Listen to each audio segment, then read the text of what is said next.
नमस्कार। गायत्री ज्योतिष केंद्र में आप सभी लोगों का स्वागत है। आप लोगों के लिए हमेशा ही ज्योतिष शास्त्र से जुड़ी महत्वपूर्ण जानकारी के एपिसोड हम समय समय पर प्रसारित करते रहते हैं। ज्योतिष शास्त्र से जुड़ी हुई हर प्रकार की जानकारी हम आप लोगों के लिए लेकर आते हैं। जानकारी ऐसी कि जिस पर यदि आप अमल करते हैं तो उसका प्रतिफल आप अवश्य ही देखते हैं। ज्योतिष शास्त्र से चुन चुन कर हम आप लोगों के लिए जानकारी लेकर आते हैं और संक्षिप्त में आप लोगों को बताने का प्रयास करते हैं ताकि आप समझ पाएं भली भांति और उस पर अमल करें तो अवश्य ही आपको रिजल्ट प्राप्त हो। आज भी हम आप लोगों के लिए नवग्रहों में अत्यंत महत्वपूर्ण ग्रह केतु ग्रह से संबंधित जानकारी लेकर आए हैं।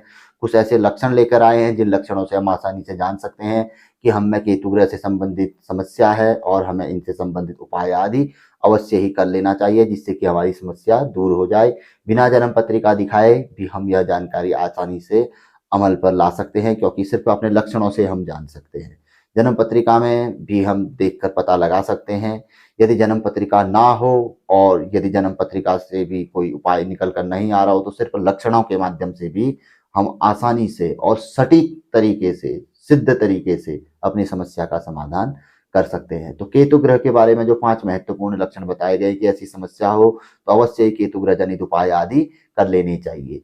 पहला उसमें बताया गया है कि जीवन में उतार चढ़ाव अवश्य ही व्यक्ति के बने रहते हैं। यदि व्यक्ति केतु ग्रह की कमजोर होगा व्यक्ति की जन्म कुंडली में तो ऐसे व्यक्ति के जीवन में उतार चढ़ाव आते रहेंगे। 6 महीने व्यक्ति को रहेंगे फिर कुछ न कुछ चेंज आ जाएगा, फिर ऐसे आगे को समय बीतता जाएगा कुछ फिर और चेंज आ जाएगा। यानी कि उतार चढ़ाव कभी ऊपर कभी नीचे, स्थिरता व्यक्ति के जीवन में नहीं रहती है।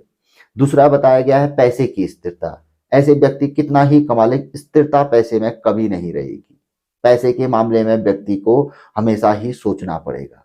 कहीं न कहीं किसी न किसी प्रकार से पैसे से संबंधित समस्या जीवन में बनी रहती है यदि केतु ग्रह की स्थिति जन्म कुंडली में कमजोर हो। पहला तो जीवन में उतार चढ़ाव आते रहेंगे। आप कुछ भी कर लीजिए, कई उपाय कर लीजिए, यदि आप केतु ग्रह से संबंधित उपाय नहीं कर रहे हैं, कोई और उपाय कर रहे हैं तो इसका हल आपको नहीं मिल पाएगा क्योंकि यह केतु ग्रह से संबंधित समस्या है। दूसरा पैसे में स्थिरता। जैसे आप पैसे किस चीज के लिए बना रहे होंगे वो बनेगा ही नहीं, पूंजी बनेगी नहीं, स्थिरता आएगी नहीं, बहुत देर में कार्य होगा या कहीं और जगह पे फंस जाएगा। यानी कि घूमते रह जाएंगे आप पैसे में।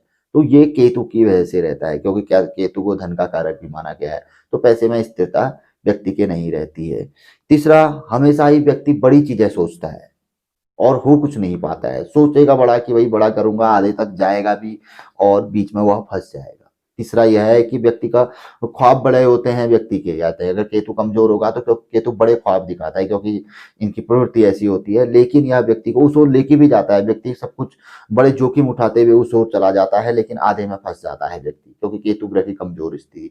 यदि केतु ग्रह से संबंधित उपाय आदि कर लिए जाए तो इन चीजों में हम सफलता आदि प्राप्त कर सकते हैं।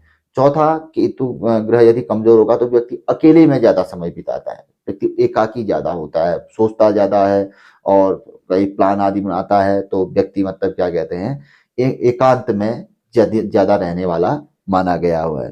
तीसरा, ऐसा व्यक्ति जो पांचवा बताया गया है, सॉरी, वो बताया गया कि ये व्यक्ति कैसे न किसी तरीके से जोखिम से अवश्य जुड़े रहता है। जैसे जुआ है, सट्टा है, शेयर मार्केट है या ट्रेडिंग आदि है, किसी न किसी तरीके से ऐसे जोखिम वाले कार्य जहां पर कोई जोखिम हो, हानि की संभावना हो, ऐसी चीजें इसके व्यक्ति के जीवन में जुड़ी रहती हैं किसी न किसी प्रकार की। और किसी भी प्रकार की चीज हो सकती है जहां पर को हानि हो या कहीं ना कहीं जोखिम हो, ये चीजें व्यक्ति के उसमें जुड़ी रहती हैं। तो ये 4-5 चीजें ऐसी बताई गई हैं कि यदि ये समस्याएं हो किसी व्यक्ति में तो यह केतु ग्रह से संबंधित समस्या है। तो इसके लिए हमें केतु ग्रह संबंधित उपाय आदि कर लेने चाहिए। यूट्यूब में हमने काफी उपाय आप लोगों के लिए दिए हुए हैं, आप उनको आजमा सकते हैं। इसके अलावा सबसे सरल माध्यम है केतु ग्रह का रत्न लहसुनिया। यदि हमें जन्म पत्रिका आदि का जानकारी नहीं है, यदि जानकारी है जन्म पत्रिका की तो इन लक्षणों के आधार पर जन्म पत्रिका आदि की से भी मैच करा लेना चाहिए कि भाई केतु ग्रह की क्या है स्थिति, क्या ऐसे लक्षण हम में है। किसी अच्छे ज्योतिषी से राय मशविरा कर तो वहां पर को केतु का रत्न आसानी से आप धारण कर सकते हैं। 12 कैरेट से ऊपर का लाभकारी रहता है रत्न, आप पहन सकते हैं। और अन्यथा अगर आपके पास पत्रिका आदि कुछ नहीं है, आप सीधे लक्षणों को देखते हुए पहनना चाह रहे हैं तो 12 कैरेट से ऊपर का आप लहसुन या रत्न पहन सकते हैं। तो यह महत्वपूर्ण कुछ ऐसे लक्षण हैं जिनसे हम आंख मूंद कर अगर हम पहने और उपाय करें तो लाभ अवश्य ही मिलेगा और समस्या का समाधान अवश्य ही निकलेगा। तो अब आगे कोई इसी तरीके से हम आप लोगों के लिए अन्य ग्रहों से संबंधित और भी कई तरीके के उपाय लेकर आएंगे। और इससे पूर्व भी हम आप लोगों के लिए इन्हीं लक्षणों से संबंधित उपाय लेकर आए। तो ये जानकारी भी आज की काफ़ी अच्छी थी। यदि आप लोगों को पसंद आए तो ज़रूर आगे बढ़ाकर आप शेयर कर सकते हैं। नए लोगों से आग्रह रहता है गायत्री ज्योतिष केंद्र के साथ जुड़े, जानकारी देखिए, हमारी पसंद आती है तो चैनल के साथ को सब्सक्राइब करें, बेल आइकन दबाएँ। बहुत अच्छी जानकारी है, क्योंकि ज्योतिष की जानकारी किसी की भी हो, कहीं भी हो, कैसी भी हो, कहीं न कहीं काम ही आती है।